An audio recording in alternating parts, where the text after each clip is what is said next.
Bienvenidos a Bonita Radio. Esto no es un cuento, esta es la verdad. En breves segundos la periodista Carmen Enita Acevedo estará con ustedes.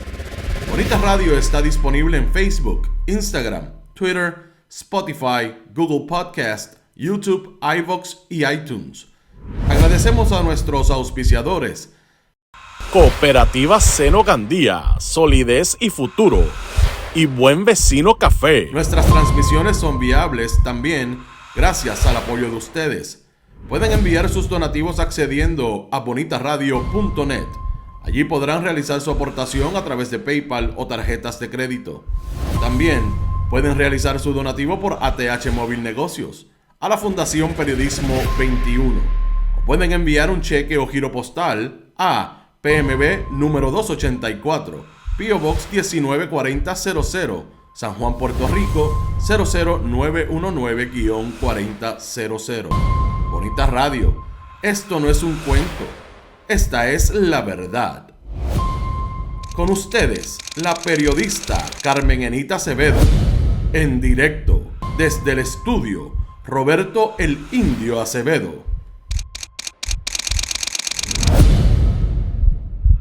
Muy buenos días, Puerto Rico. Soy Carmen Enit Acevedo. Estamos en Bonita Radio a las 8:04 de la mañana. Bonita Radio se enciende para conversar con ustedes sobre ustedes y de lo que ustedes tienen derecho a saber. A esta hora vamos a hablar de la Autoridad de Energía Eléctrica, pero sobre todo de Genera Puerto Rico. Empieza mañana el 1 de julio a funcionar el contrato de privatización y todavía no saben ni la hora que es. En algunas generatrices no tienen ni soldadores. Importante, pensarán, no, cualquiera solda. No, ese tipo de producto y ese tipo de estructura y de operación, no creo. Vamos a hablar también del gobierno de Puerto Rico alrededor del presupuesto, la Junta de Control Fiscal, lo que no ha pasado todavía en la legislatura de Puerto Rico y sobre todo lo que está pasando en Estados Unidos con el caso que derrota las políticas de acción afirmativa que se lograron con mucho esfuerzo en Estados Unidos a partir de la década del 60 para proteger y darle acceso a los negros y a los latinos en relación a la educación. Y acaba el Tribunal Supremo con una mayoría compuesta por un negro, Clarence Thomas, y el juez Roberts, presidente como ponente. Derrotar ese esfuerzo que le daba posibilidad a muchos negros y latinoamericanos de estudiar y tener acceso a las estructuras de poder de las universidades en Estados Unidos. También definitivamente tenemos que entrar en lo que dice o no dice la rama judicial, que sería el aumento para los empleados de la rama. Bien bajito, bien alto en lo que deben ganar los jueces y las juezas. Bien bajito en lo que sería un impacto para los trabajadores de la rama judicial. Sí, me sigue llamando la atención que la estrategia de publicidad y de relaciones públicas de la rama judicial sea unos poquitos versus otros muchos. Y obviamente la poca voz que siempre han tenido los trabajadores de la rama judicial para atender sus reivindicaciones laborales. Y hablando de reivindicaciones laborales, en todo el asunto de Genera Puerto Rico, se le va la vida a la UTIER. Sí, quizás al sindicato de mayor impacto en la vida de los trabajadores, o por lo menos más grande en términos de organización. Y es posible que se le vaya la vida si insisten, ya se privatizó, pero sobre todo si Genera insiste en que no va a negociar nada con la UTIER. Ahí está la desestimación del interdicto que radicaran para cuestionar el contrato de Genera Puerto Rico y el gobierno de Puerto Rico, y definitivamente lo que supone un duro golpe para esa organización sindical. Por ahí está Carla Esbaratá, que llegó primero. Gracias, Carla, por estar por ahí. Germán Gimán, está Lirian de Jesús, Yanni Moreno, Nilda Cruz, Omar Torres, Nilda Santiago, Ramón Pérez, Edwin Torres. Diablo, está todo el mundo hoy. Milagros Ortiz Ramos, Víctor Cruz, Evelyn Torres, el puertorriqueño indignado siempre, Mariel Gorbea Berrocal. Compartan. Ayer Robert Baldwin llegó primero, no me acuerdo si lo dije, pero qué bueno, que siempre está por ahí. Gilgamesh Sancho, Florence Ramos, Tati Pérez, Manuel Rodríguez, José Che, Está todo el mundo, Ed Méndez. El gobernador de Puerto Rico no sé dónde está, más allá de insistir en sus redes sociales que todo está bien y que tiene ahora un acuerdo. Fíjense qué interesante como todo lo organizan para ese esfuerzo de pantallazo de que están haciendo, de que tiene un acuerdo con el cuerpo de ingenieros para mantener el trabajo en las diferentes procesos de infraestructura allí, lo que le compete al cuerpo de ingenieros. Es interesante que utilizan este anuncio en el momento en que invisibilizan realmente lo que está pasando en General Puerto Rico, que mañana empieza la privatización. Y yo creo que lo más importante es hablar de eso y ponerlo en la mente de ustedes. Por lo menos la información que nosotros entendemos, ustedes tienen derecho a saber. Liliana González está por ahí, Yani Moreno, Julio Rosado, debe estar mi amiga Irisita Delgado y 2 o 3 más. Yo quiero empezar por el asunto de los jueces y las juezas. Y esta portada que utiliza la rama judicial nos tiene acostumbrado, así como el gobierno del 32%, a utilizar diferentes medios de comunicación que entienden ellos que todavía son de gran impacto entre las poblaciones de audiencia, consumiendo lo que es noticia y lo que no es noticia. Y en este caso utilizan esa portada del Nuevo Día, obviamente se la publica el Nuevo Día, con una historia que es básicamente una historia, lo que yo llamo self-serving. Lo que yo quiero decir es lo que se publica. Y la jueza presidenta, Maite Oronoz, con el administrador de la rama, el juez Steidel, hablan de que ellos están confiados en que va a haber ese plan de clasificación y redistribución en la rama judicial, que incluye a los jueces, y hablan de los empleados. Cuando hablan de los empleados, yo no los escucho con mucha contundencia.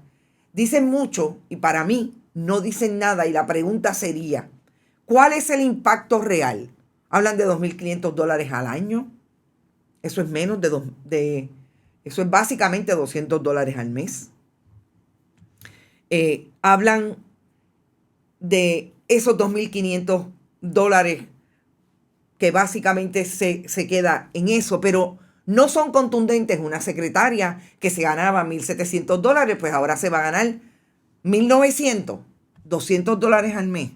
Cuando vemos el aumento, y es una pregunta, que yo creo que es la pregunta que se impone cuando usted tiene a la jueza presidenta de frente, que se atreve, es la primera vez en la historia, por lo menos públicamente, que se atreven a ir en bloque desde el 2019 ante la legislatura de Puerto Rico para pedir más chavitos. Obviamente, ¿quién llenó la rama judicial de jueces afiliados a su partido político? Tomás Rivera Chats. Fueron primero donde él y ahora van en bloque a tratar de cabildear y están en las gradas para cuando baje ese proyecto. Sabemos que el proyecto aparentemente no va a bajar. Hoy se termina la sesión. Se acabó o se terminó anoche. Pero creo que entre martes y jueves, como es el día 30, el último día, se acaba hoy. Pero ya no había más oportunidad de aprobar el proyecto. Así es que yo creo que el esfuerzo de relaciones públicas se queda corto en hacerle justicia, increíblemente, hablar de la rama judicial, donde se supone que se imparta justicia a los trabajadores y trabajadoras de la rama. Porque no ser específico de que ustedes pueden tener $500 versus los $200 de los empleados, específico cuál es el renglón. Miren, dieron tanta vuelta en esa historia que yo decía, pero ¿qué han dicho si no han dicho nada? Precisamente para eso lo hacen. La pregunta sigue siendo, ¿se convierte la rama judicial en la portaestandarte desde ese sistema y esa rama como parte del sistema republicano de gobierno, en la utilización precisamente de las estrategias COI que nos tienen acostumbrado el gobierno de Puerto Rico para que la gente finalmente no entienda y vaya por fe a decir que están haciendo algo?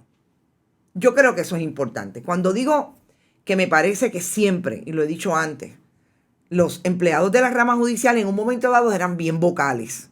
Yo les diría a principios de los 90, la última vez que a esta gente se les aumentó el salario, incluido a los jueces, fue en el 1998, hace 25 años.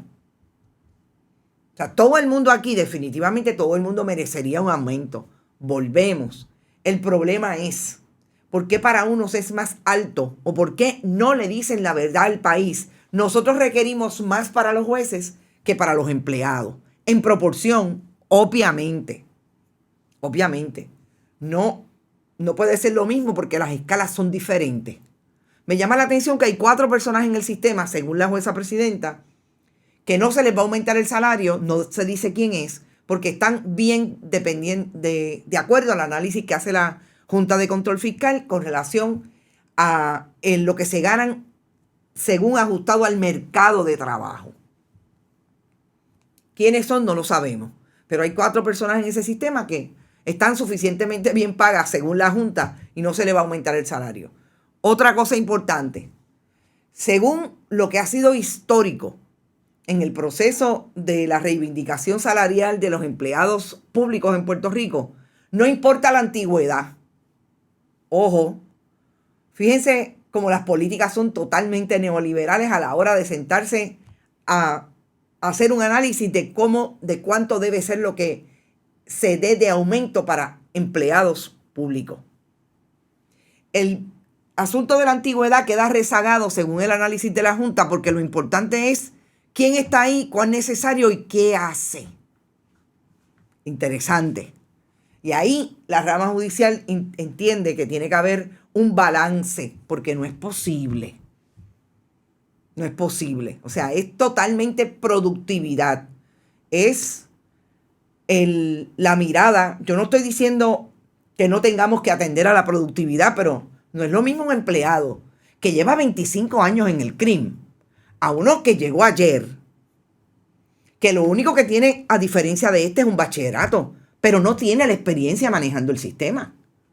Allí en el nitty-gritty de cómo cambiaron de papel a lo digital y ahora está allí tasando X o Y trabajo. O sea, todas estas son políticas que cuando usted las analiza, lo que vienen es precisamente de esa posición de que no me importa lo que tú hagas, es el resultado, porque en este momento tú estás haciendo supuestamente dentro de el análisis que están haciendo allí en la agencia pública, tú estás haciendo más o menos. ¿Y dónde quedó mi sapienza? ¿Dónde quedó mi inteligencia? Por conocimiento, por el tiempo allí en ese puesto. O sea, que quiere decir que al que viene le vas a pagar los mismos 30,000 porque está haciendo lo mismo que aquel que lleva 25. Yo no entendí la respuesta o sencillamente lo que estoy viendo es el análisis puramente neoliberal de que aquí la gente es descartable porque no pueden manejar ese sistema. No los vamos a enseñar, pero como no lo pueden manejar hay que dejarlo y hay que traer a este que va a traer a saber manejar ese sistema, pero que no tiene ni siquiera la inteligencia emocional posiblemente para manejar el sistema. Y a mí me pareció que eso en la historia es súper importante. La mediocridad impera y se paga más caro, dice Rita Guzmán. Gracias por eso, Rita. Y en ese análisis yo creo que hay que meter lo que está pasando en la Autoridad de Energía Eléctrica, con el hecho de que Genera Mañana empieza en papel a contar el término de la privatización que empujó el gobierno del 32%, gobernador Pedro Pierluisi y Omar Marrero, el administrador o director ejecutivo de las alianzas público-privadas, Fermín Fontanes, Josué Colón en la Autoridad de Energía Eléctrica. Fíjense que en este análisis, y lo voy a traer del análisis cruzado que acabamos de hacer con relación a la rama judicial, y ese enfoque de la Junta de Control Fiscal, que no necesariamente los más viejitos son los que ganan más. Esta semana, creo que fue el lunes o el martes, hubo una reseña de que la ingeniera que es la subdirectora de la Autoridad de Energía Eléctrica estaba en el retiro y la trajo el director ejecutivo Josué Colón. Cuando Josué Colón trajo a Mary Carmen Zapata, la trajo del retiro y es la primera mujer que ocupa la posición de subdirectora de la Autoridad de Energía Eléctrica. Me dicen que es una mujer súper competente, que es súper PNP también, obviamente, pero que es una mujer muy competente y que siempre ha hecho un buen trabajo en la Autoridad de Energía Eléctrica. Yo no sé cuánto se gana o se ganaba, porque vuelve al retiro ahora, Mary Carmen Zapata. Pero si a Mary Carmen Zapata le pagan menos que lo que se ganaba un subdirectorante porque es mujer, ahí tenemos un issue con asuntos de género. Pero es posible que mañana contraten a una mujer y según ese análisis de la Junta, se va a ganar más que Mary Carmen, que estuvo 30 años, 35 años en la Autoridad de Energía Eléctrica. O sea, de eso estamos hablando y sabemos cuáles son los salarios de los privatizadores. El presidente de Luma se va a ganar $600,000.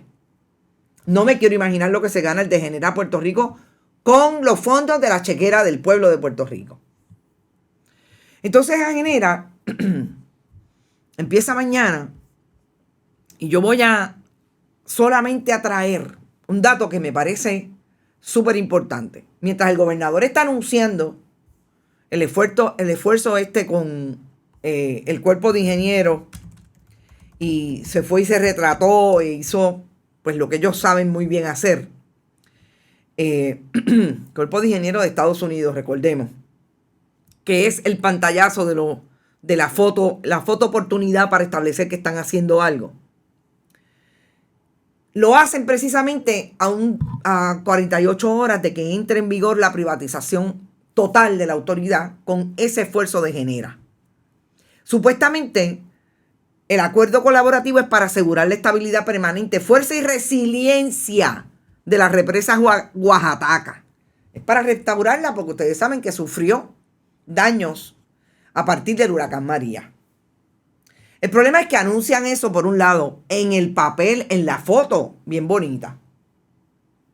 Pero yo les voy a dar un dato que me lo enviaron ayer, precisamente de lo que tiene que ver con los recursos humanos que están en esas plantas generatrices, como estuvieron en toda la infraestructura, en la estructura de recursos de la transmisión y distribución en el caso de Luma.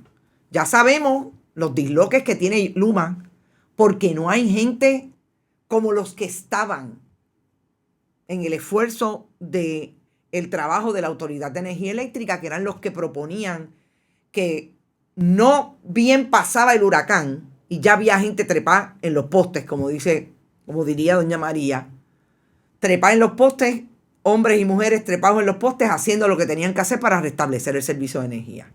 Sabemos dónde están los apagones hoy. ¿Qué pasa en las generatrices? Que, por ejemplo, me envían este organigrama.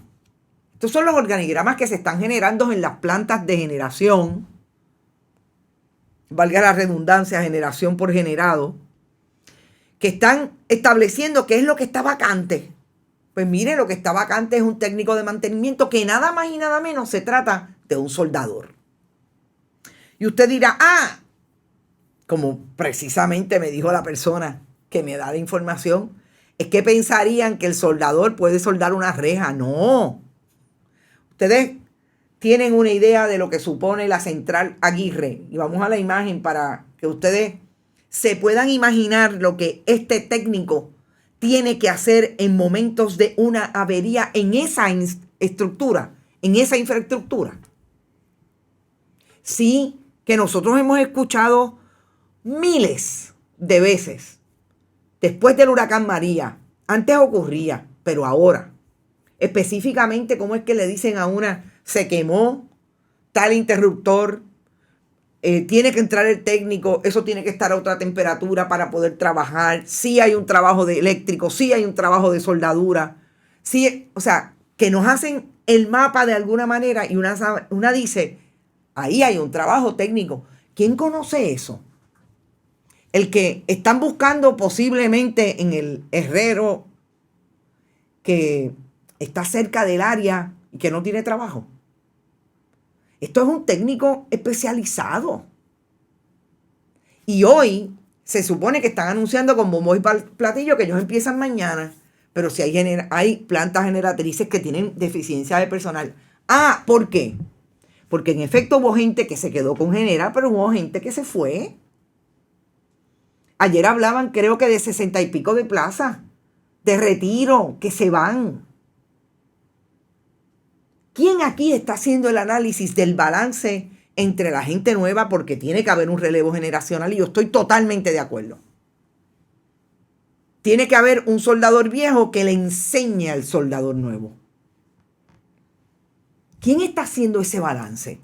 ¿Quién se ha sentado a decir nosotros no podemos salir aquí de todo el mundo? Porque el que se conoce cómo aquello prendía y se apagaba, cómo con las deficiencias, cómo con los problemas de mantenimiento que creamos nosotros mismos, ojalá alguien en el gobierno se siente algún día a decirle al país, ustedes tienen razón, nosotros quebramos la Autoridad de Energía Eléctrica. Fortuño con el asunto de los bonos y porque le dejó de dar mantenimiento al sistema. ¿Quién se ha sentado con esa gente entre balance? Ah, el odio contra Lautier es tan visceral. Siempre que digo esto, hablo de que yo puedo tener mis diferencias con Lautier y con el sindicato y cómo se hicieron las cosas. El odio contra Lautier, vuelvo y repito, es tan fuerte, es tan importante desmantelar el sindicato que están llevándose al país enredado. Podemos tener todas las diferencias del mundo y dirimirlas en la misma mesa. Pero de que tiene que haber un balance, tiene que haber un balance. Y destruyendo Lautier, le van a costar otro problemón al pueblo de Puerto Rico. Porque es que yo me lo puedo imaginar el momento de los apagones. Y lo vemos todos los días porque aquí hay gente, en este país se le está yendo el servicio de energía eléctrica en todo el país. San Juan, Carolina, Bayamón, el centro de la isla, el oeste, el sur, el norte. En todo el país. Todos los días. Y ahí es cuando uno dice, pero ¿quién se supone que esté llevando este proyecto? Es que aquí lo único que importa es generar ese capital de aquellos que me van a pagar la campaña el próximo año electoral. Porque no nos vengamos engaños. Todos esos directivos de las privatizadoras están acostumbrados a mojar las manos de los políticos. Aquí y en Estados Unidos y donde se metan, incluidos los de Canadá. Y volverán a quebrar el gobierno con estos contratos. En condado, 24 horas la semana pasada sin luz. Imagínense ustedes. La respuesta es sí, porque aquello dejó de ser importante para los políticos hace varias décadas, dice María Cruz. Y ese servicio en el que se le ofrece a las propiedades lujosas que están en oferta. Pablo Rivas.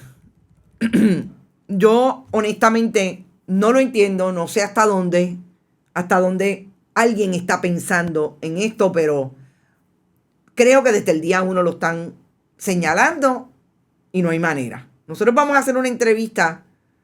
Ya tenemos a Teófilo Torres. Usted me avisa, señor director.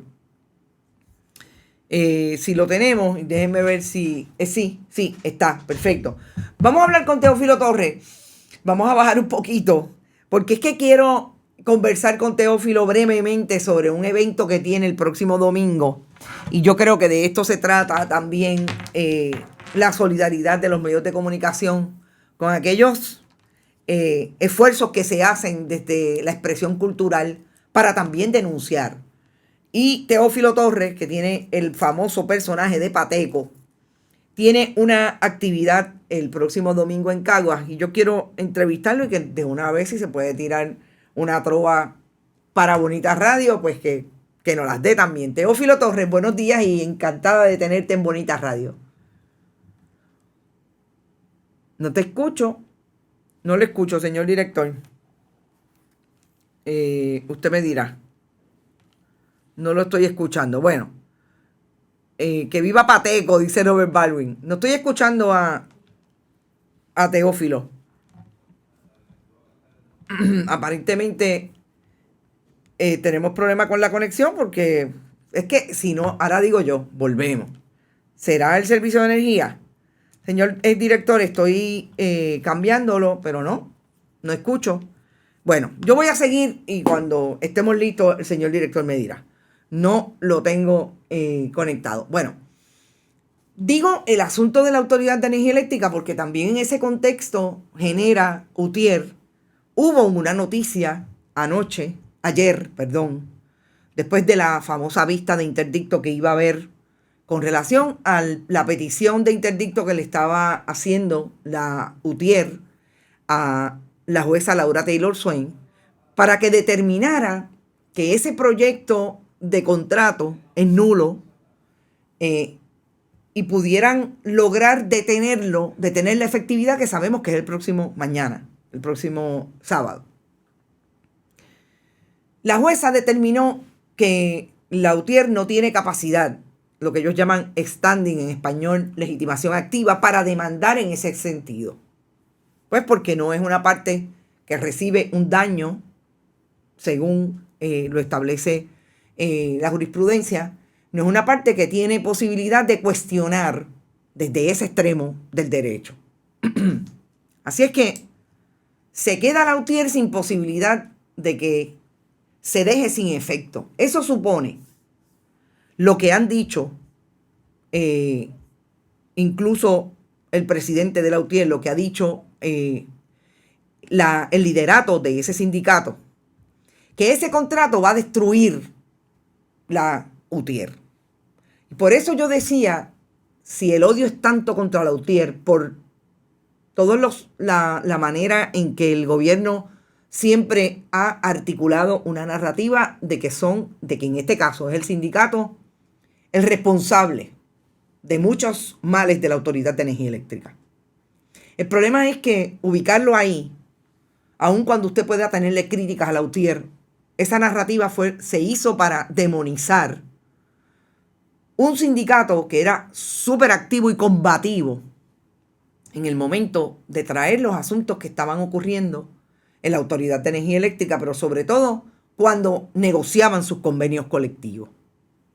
Y parecería que esa narrativa fue la que se quiso quedar en la mente de la gente. Y por eso nosotros tuvimos a mucha gente hablando de los problemas que ocasionaba el sindicato con relación a la autoridad. El problema es que no solamente quedó desmentido y quedó muy bien posicionado, que fue una narrativa para convencer a mucha gente que el problema era la UTIER.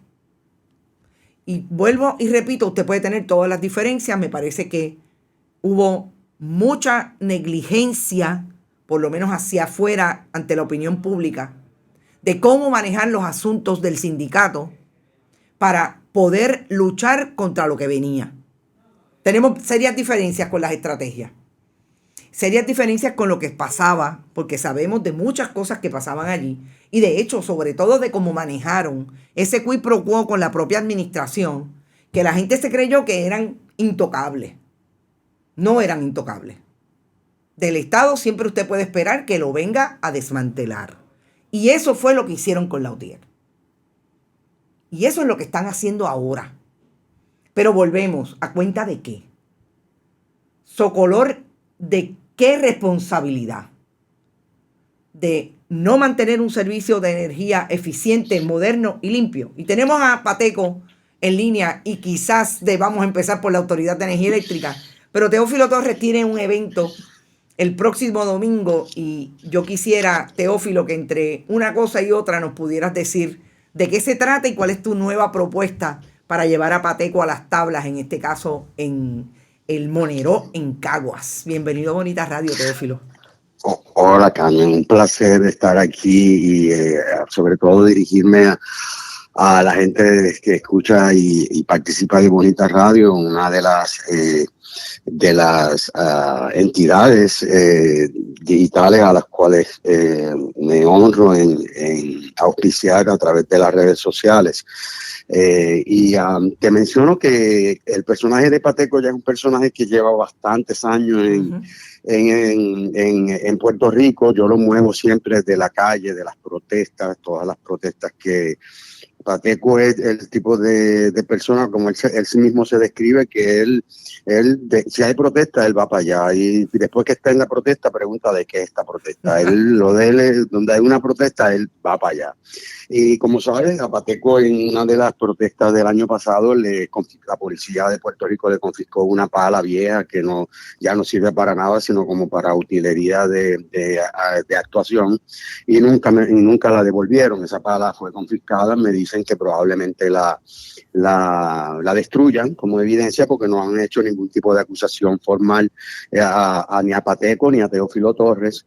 Así que ya Pateco también tiene unas décimas sobre la pala que fue condenada a muerte, y como consecuencia de eso también tiene todo un arsenal de palas subversivas, porque sabrá que el pueblo de Puerto Rico empezó a enviarle y a traerle palas a partir de ese momento, y Pateco tiene un montón de palas, decenas de palas en su arsenal.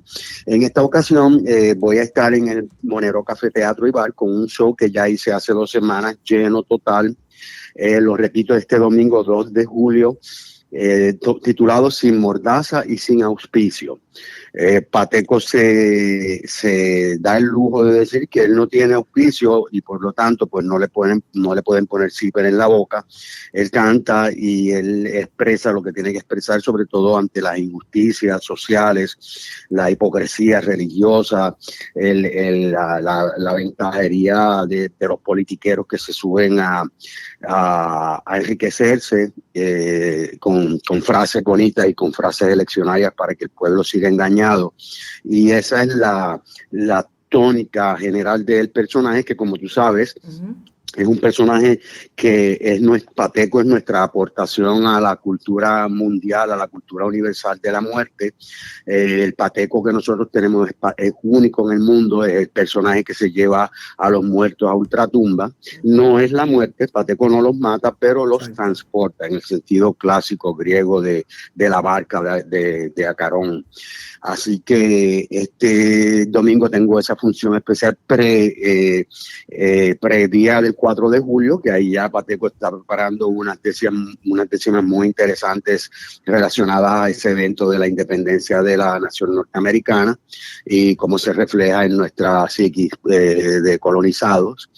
Así que espero que la gente reaccione bien a la boletería, que es Tiquetera quien está bregando, y pues se nos dé una buena función como la función pasada. O sea, que los que quieran Tiquetera, allí está la posibilidad de comprar sus boletos, y el domingo al Monero. Te pregunto, exactamente, tú eres bastante movido en el asunto de tu narración. Musiquita de fondo, alguna musiquita en vivo. ¿Hay algo de eso dentro de tu espectáculo? Siempre. Pateco incluye comedia al estilo de stand-up comedy, donde él habla y une la música de tema a tema. Él va hablando y explicando cosas, introduciendo temas y demás. Y siempre está acompañado, en este caso está acompañado por un grupo musical, por un grupo de música criolla, música típica el cuadro básico de 4 guitarras, güiro y bongo. En otras ocasiones Pateco lo hace también con pista, y él mismo maneja la pista con todas las situaciones que se le pueden presentar con su poco conocimiento de la tecnología, de la informática, pero él siempre sale a flote, porque el personaje de Pateco es un personaje que está considerado como una vertiente, un descendiente del pícaro. El pícaro en la literatura mundial y en la literatura española y inglesa es el personaje perdedor, el loser, el que no tiene nada, el que está en la calle, el marginado, que dice las cosas como las ve, que si tiene que llevarse algo se lo lleva, pero también lo pasa para adelante como un Robin Hood. Él no se coge pena, él es muy crítico, muy a las hipocresías sociales, a las religiones que se imponen por conveniencia, etcétera.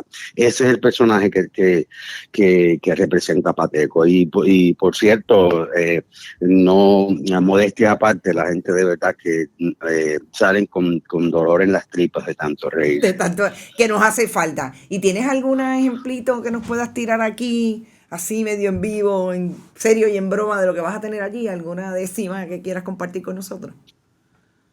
Pues fíjate, en esta ocasión no la voy Okay. Vas a tirarla cantar allí con música, pero okay. sí, no, pero voy a hacer un adelanto ahora Okay. a la primera estrofa de la que voy a estar cantando, o que Pateco va a estar cantando, relacionada al 4 de julio. La primera estrofa dice así, la voy a hacer a capela, que con Pateco no tiene problema en hacerlo a capela. Dice así: el 4 de julio es fecha que en Puerto Rico es feriado y anualmente celebrado por las turbas de derecha. El momento se aprovecha para seguirnos vendiendo algo que, según yo entiendo, se sintetiza en esencia: celebrar la independencia de quien nos está oprimiendo, a celebrar la independencia de quien nos está oprimiendo. Esa es la primera. Perfecto.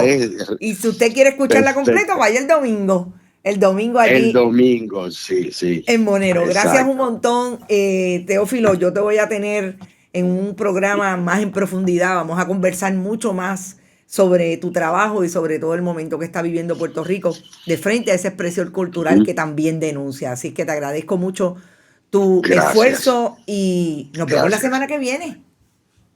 Será un placer. Vale. Éxito. Placer. Gracias. Éxito el domingo. A mí me encanta estas improvisaciones que son parte de lo que nosotros tratamos de hacer en estos días en que todavía tenemos que seguir hablando de investigaciones que no necesariamente son buenas noticias, pero que son necesarias para continuar informados.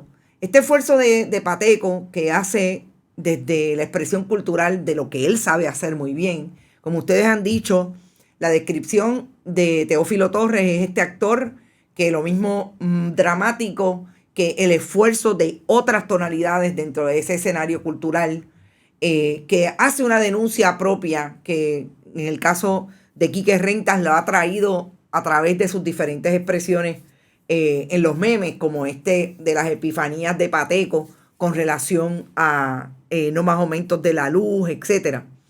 Me parece que es parte de lo que Puerto Rico también tiene que seguir apoyando el esfuerzo de trabajadores y trabajadoras de la cultura que, como Teófilo Torres, han estado ahí y han hecho de su vida, de su proyecto cultural, un elemento y una herramienta más de denuncia. Ahí está Pateco. Me encanta que hable del 4 de julio. Yo no sé si he hecho esta anécdota, pero cuando yo era periodista de periódicos, de medios tradicionales, en un momento dado me mandaban a cubrir todos los años el 4 de julio. No sé por qué me dejaron de enviar a cubrir el 4 de julio.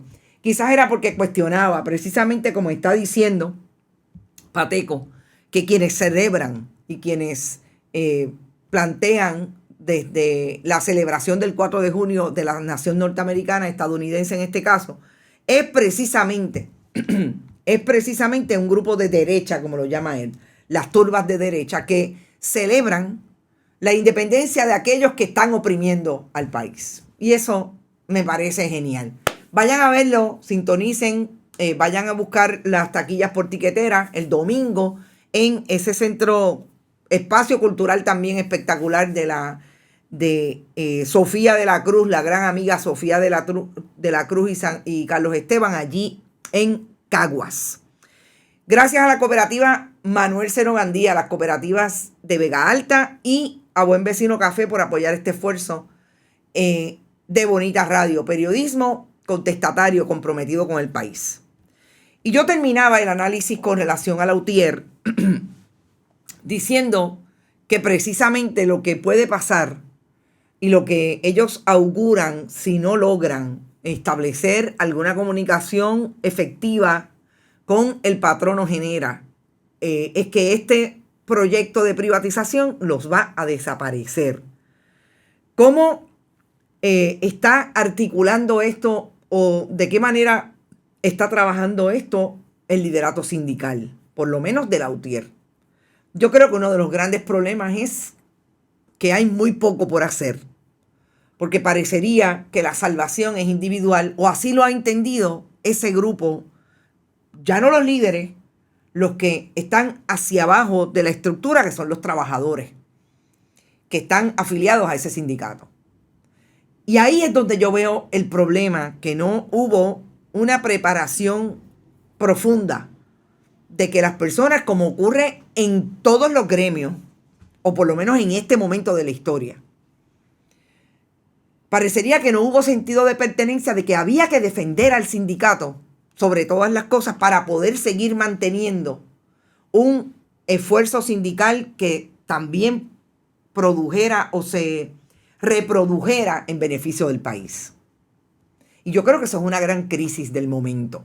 Sabemos con la bota que viene el Estado y el proyecto neoliberal y el capitalismo salvaje, etcétera, etcétera. Pero de alguna manera se tenía que preparar el sindicato. Yo creo que eso es un cuestionamiento legítimo, que uno de los grandes problemas que tiene la UTIER es precisamente que eso no se pudo coagular de otra forma. Hay mucha gente, o hay gente que se quedó en el sindicato y que se fueron a trabajar al gobierno, a todas las agencias, por lo menos de los trabajadores de Luma, a todas las agencias a que los enviaron, porque recordemos que el que se quería quedar dentro del gobierno tenía que irse a otras agencias porque desplazaron a los trabajadores de la autoridad. Pero en el caso de la generación me parece que son muchos menos trabajadores y hay más que se quedaron con Genera. Y todos aquellos que tenían la edad para jubilarse, que es posible que estén ya en trámites de jubilación, y los que se quedan, pues sabemos como, bueno, Jorge Bracero siempre fue gerencial, pero sabemos dónde están las lealtades de esos otros. Y eso en este momento es un cuestionamiento. ¿Qué va a pasar? ¿Cómo lo van a contestar? Uno de los problemas de ese liderato ha sido precisamente cómo se contestan y desde la misoginia y la macharranería que se plantean como líderes de un proyecto sindical. Y eso está ahí y no se puede negar. Pero definitivamente en todo eso, que habría que sentarse a la mesa con mucha honestidad, a hablar sobre eso y a debatirlo, hay que crear una estrategia. Yo no la veo por ningún lado. Me parece que es un grave problema hoy con relación a la UTIER. ¿Qué más nos queda? El interdicto, ya hablamos sobre eso, genera lo que se provoca. El Tribunal Supremo de Estados Unidos ha emitido ayer. Son dos decisiones. Una con relación a la Universidad de Harvard y una con relación a la universidad, en este caso si me puede poner el señor director los documentos, a ver si en efecto a la Universidad de Carolina del Norte. Y esto tiene que ver con los diferentes procesos de selección, que es un esfuerzo de la lucha de los derechos de los trabajadores y trabajadoras, pero sobre todo de la raza, de los sectores y de los grupos de negros y latinoamericanos en Estados Unidos, las personas negras. Hubo un esfuerzo en aquella década del 60 que terminó, entre otras, siendo el proyecto de las políticas de afirmación, de la acción afirmativa en referencia a esos procesos de selección. Voy a hacer una pausa un momento porque Héctor Concepción me está diciendo, Carmen, la lealtad al sindicato se fue diluyendo entre las batatas políticas que pertenecen a la UTIER. Bracero era unionado, pero era un fotuto de Josué Colón, era uno de sus batatas. Héctor, yo te agradezco mucho, mucho, que tú hagas esta aseveración desde lo que conoces, que es ese proyecto allí en la UTIER y la Autoridad de Energía Eléctrica. Porque Bracero. Jorge Bracero es esa persona que tiene amigos que parece que me escuchan y entonces van y lo taguean y le dicen, mira, fulana está hablando de ti. Entonces entra y dice barbaridades. Y yo siempre dije desde el día 1 que era un fotuto del Partido Nuevo Progresista y tú me confirmas que no era del Partido Nuevo Progresista nada más, que era de José Colón. Y por eso se convirtió en la persona que se convirtió, porque lo crearon desde la estrategia COI. Y ahora, ahí está. Porque es que siempre se sabe. No terminan de dejar de caminar hasta que se resbalan. Y yo te agradezco mucho que hagas ese comentario. En efecto, tienes razón, no era gerencial, era Utier y ya sabemos. Pero esa gente, esas batatas políticas y esos que estaban allí pululando entre la Utier, que eran del Partido Nuevo Progresista, fueron los que le hicieron la camita al sindicato. Ahí está. Yo estoy segura que ahora todos están en Genera o en Luma. Todos esos. Entonces, me dio mala espina. A mí desde el día 1, María Pérez. Hablando de la Affirmative Action y esta decisión.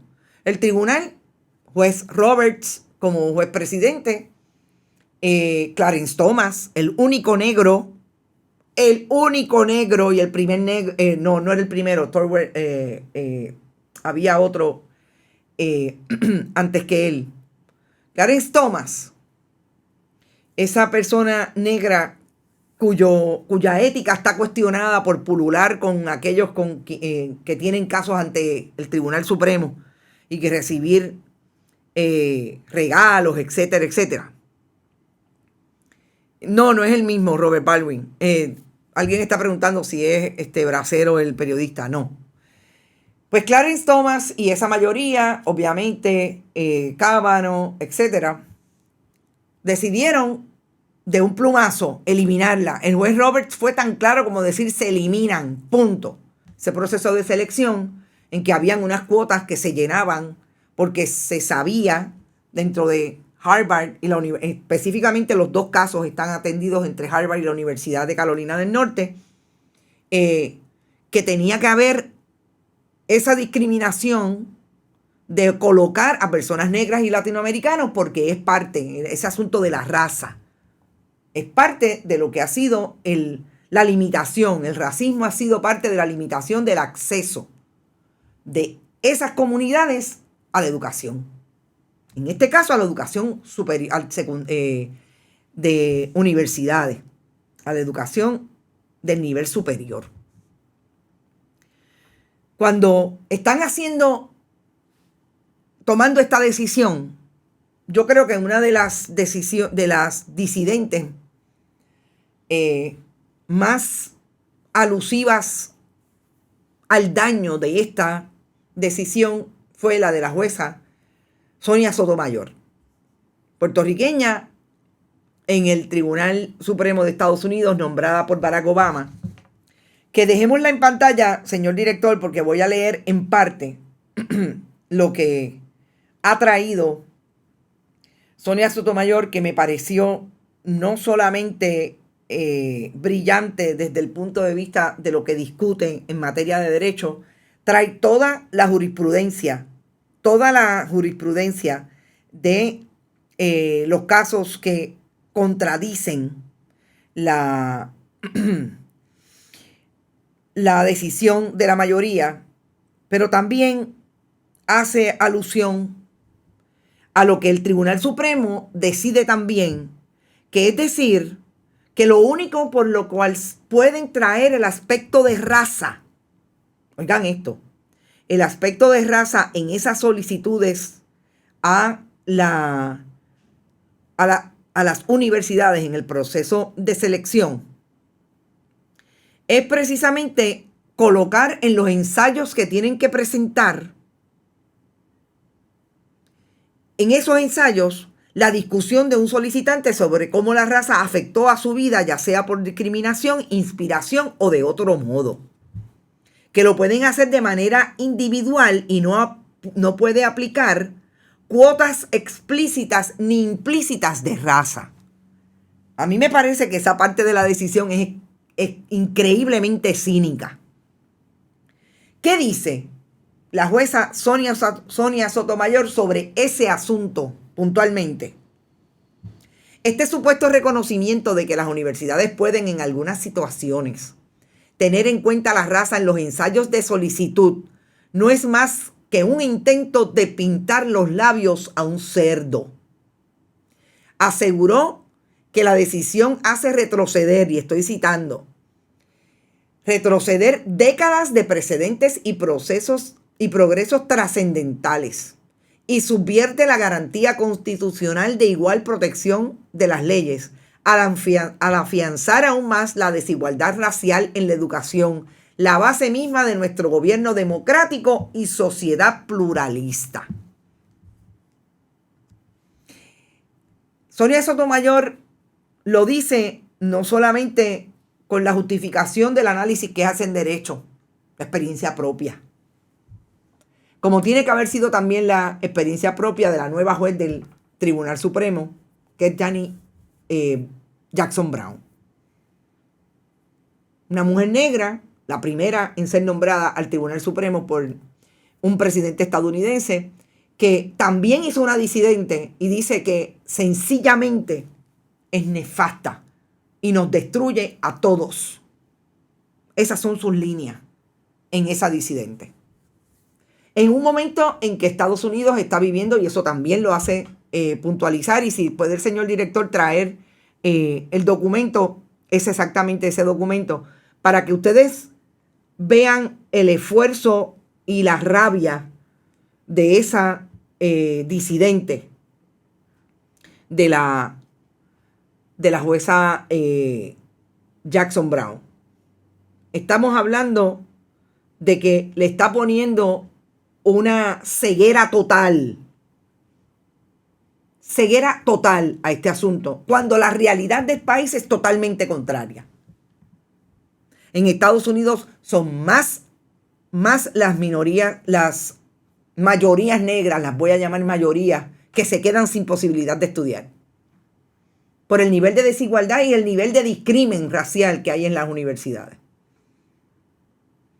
Y esto es Harvard, y la jueza Jackson Brown no pudo entrar se inhibió de ver el asunto de Harvard, porque ella fue una scholar de Harvard. Trabajó en la universidad y no intervino en esa decisión, pero intervino en la de la Universidad de Carolina del Norte. Y obviamente habla desde el punto de vista de no solamente la justificación del derecho, sino de poder hacer un análisis general de lo que supone el affirmative action para las poblaciones negras y las poblaciones latinoamericanas en Estados Unidos. Estamos hablando de raza, discrimen por raza. En un país que hoy la policía de diferentes estados mata a la gente por ser negra, que los tira al piso, que lo último que pasó en hace como 2 meses fue la intervención con un joven, un niño, adolescente, 14 años, puertorriqueño, por parte de un policía que estaba de civil y lo tiró al piso en Chicago, porque supuestamente en una bicicleta era sospechoso de querer hacerle daño a su hijo. O sea, en un país en que está ocurriendo eso, se atreven a hacer esto desde el punto de vista de la educación. ¿No estamos yendo para atrás? Claro, definitivamente. No solo es ser negro o latino, es pensar como tal. Claro, lo que pasa es que la discriminación siempre va a ser con lo que es evidente. Y ustedes pueden estar seguros que yo no paso por India en Estados Unidos. Yo paso por latinoamericana, sobre todo cuando me escuchan. Y vamos a hablar de educación. La buena noticia en educación es que ayer se graduó la segunda clase de confinados en el recinto universitario de Río Piedra. 4 jóvenes desfilaron y fueron parte de la graduación en la Facultad de Estudios Generales. Yo voy a hablar en profundidad con la profesora Edna Benítez, a quien ven en pantalla, que estuvo con sus estudiantes y que fue parte y ha sido parte siempre del proyecto de universitario en las instituciones penales del país, que gradúa por segunda ocasión en este caso 4 personas. Edna Benítez fue y estuvo de la mano con el profesor Fernando Picó, quien inició este proyecto en las instituciones penales de Puerto Rico, y eso definitivamente nos da la posibilidad, como dice Natalia Palmer, de tener una noticia realmente hermosa. Yo quiero hablar con Edna Benítez precisamente de la experiencia que tienen los profesores universitarios que están logrando que estos y estas confinadas tengan acceso a la educación. ¿Qué hace el gobierno? Les da toda la posibilidad de que tengan más estudiantes. Ayer me decía Rodrigo en nuestra conversación que ellos estaban allí sin ningún problema. Obviamente usted sabe que son confinados porque siempre tienen que llegar con los famosos guardias, etcétera, etcétera. Y hay unas medidas de seguridad pues que le colocan esa visibilidad. Pero cómo se han gestionado estos jóvenes que lo más seguro no tenían el empuje, el apoyo de nadie cuando estaban en la libre comunidad para lograr este esfuerzo? Y lo han logrado en un proceso en que están cumpliendo por delitos cometidos. ¿Qué supone esto para la rehabilitación? Pero sobre todo, ¿qué supone para estos ciudadanos que saldrán en su día y se incorporarán como se han incorporado otros? Rodrigo entrevistó el año pasado a una joven que fue parte de la primera clase, que ya está en la libre comunidad. ¿Qué supone para estos ciudadanos que salen de esa institución y se incorporan? El conocimiento que han adquirido a través de los proyectos universitarios. Pues sí, yo creo que es importante discutirlo, es importante hablarlo, sobre todo para educar a la sociedad nuestra a no discriminar contra estos jóvenes porque tuvieron una experiencia y tuvieron una vida en la que tuvieron que llegar a la cárcel o tuvieron que participar de alguna manera de los esfuerzos terribles de hacer justicia a través del sistema como está constituido hoy. Y nosotros nos vamos, son las 9 de la mañana y yo los voy a dejar con un súper atardecer que ocurrió el mismo día de la marcha. Mi querida amiga Lucy Medina colocó esta imagen en su muro de Facebook y yo quiero dejarlos con esta imagen. No se olviden, es la imagen del atardecer más hermosa que he visto en los últimos tiempos. No se olviden, vayan a todas nuestras plataformas, bonitasradio.net, pueden donar a través de Fundación Periodismo Siglo XXI, que apoya el esfuerzo de Bonitas Radio. Somos su primer grantí, como dicen en el difícil. Y el esfuerzo periodístico, hasta el momento sobre todo este año, nos estamos generando con donativos importantes, con los esfuerzos de auspicio. Marnie Ferrer está ahí, mferrer@bonitasradio.net. Pueden pedirle propuestas y aquí las tenemos para todo tipo de negocio. Las cooperativas, gracias siempre por apoyar nuestro esfuerzo. Todavía están ahí dándonos la mano, auspiciando el proyecto, pero sus donativos son importantes para nosotros desde como puedan, desde todos esos elementos y herramientas. Bonita Radio en ATH Móvil, Fundación Periodismo en ATH Móvil y definitivamente cheques o giros postales que todavía hay quien los envía y ahí está la información que dice siempre Rodrigo para que los envíen. Buen fin de semana, pásenla bien. El domingo hay gajes del oficio. No lo pasamos el último domingo, pero lo vamos a pasar el primer domingo de julio. Gajes del oficio, una entrevista que no se pueden perder con el amigo Luis Guardiola, colega periodista, y fue bien interesante. Éxito, nos vemos el lunes. Que la pasen bien.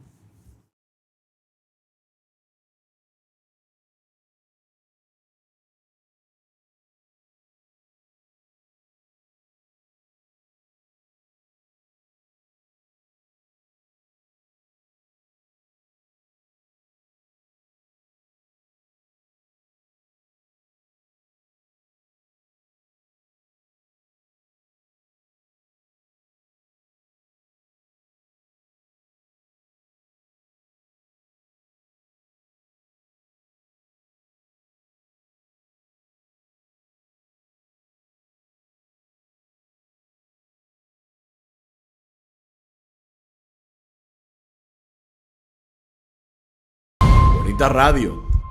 Esto no es un cuento. Esta es la verdad. Este programa fue traído a ustedes por Cooperativa Seno Gandía, Solidez y Futuro. Y Buen Vecino Café. Y no olvide que puede realizar sus donaciones a través de ATH Móvil en la sección de negocios como Fundación Periodismo 21. O puede acceder a nuestra página de internet bonitaradio.net y donar a través de PayPal o tarjetas de crédito. También puede enviar cheques o giros postales a nombre de la Fundación Periodismo Siglo XXI, PMB 284, P.O. Box 194000, San Juan, Puerto Rico 00919-4000. Bonita Radio, esto no es un cuento, esta es la verdad.